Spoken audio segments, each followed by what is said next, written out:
Is it safe to say a 15-year loan can be paid off in 3 to 5? No, it's not safe to say that. Here's what you all need to know. Somebody's asking the question, and you're going to find that out. A 15-year loan pays off in 7 to 9 years. A 30-year loan pays off in 7 to 9 years. A 40-year loan pays off in 7 to 9 years.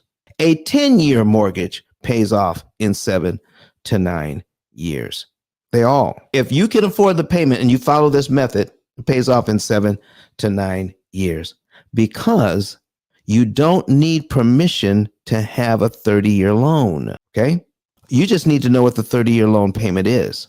You want the longest term, not the shortest. I'm putting this out here, Mr. Miller.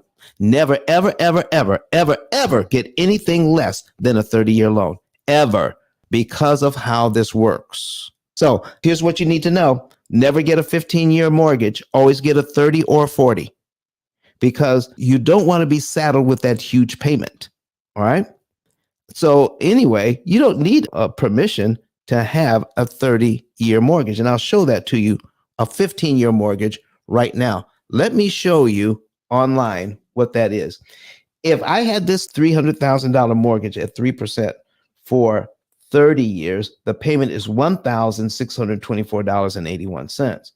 I'm going to change the 30 years to 15 years. That's 180 payments.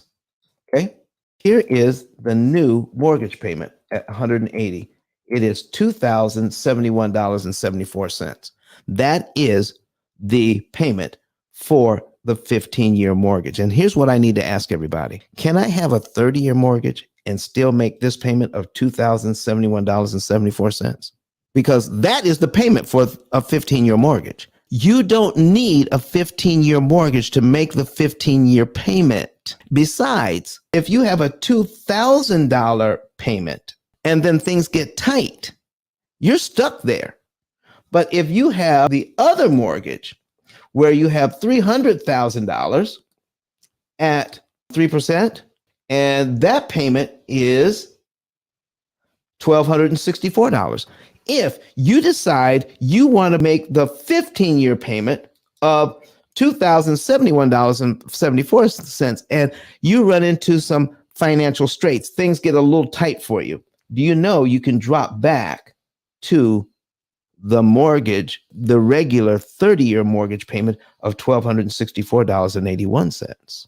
But if you say structure my loan for 15 years, then why pay $2,071 and then be stuck at that number? Because if things get tight, you can't do anything about it. That's it. You're stuck with that payment.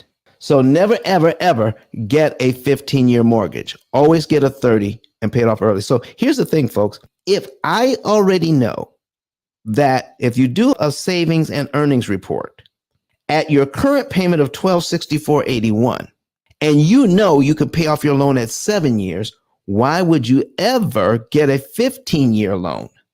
I can pay this off in 7. It doesn't make sense to get a 15, does it? Anybody? Talk to me. It doesn't make sense to get a 15-year loan if I can take a 30-year loan and pay it off in 7. Just doesn't make sense. Anything that the bank offers you, let me ask you this. If a bank has a product and they're offering you a way to save money, does that mean the bank is losing money? If a bank offers you a way to save money, does that mean the bank is losing money? What do you say, Coffee? They're not losing no money, Don. That's mental foolish. They're playing games with you. They all about earning money. They care nothing about losing money. Exactly. So anything that the bank is offering, you better believe it makes it harder to pay the loan off, not easier. All right. Anytime the bank is offering you a lower interest rate, watch out. But Don has some valuable information that can contribute to the quality of a person's life. And it only costs you a few dollars. It's his book. Why not get that? I'm going to go through the P.I.L.L method myself with some of my investment properties. So I'm going to link up with Don, and then I'm going to sit down with him, show him my investment portfolio, and see how I can eliminate interest.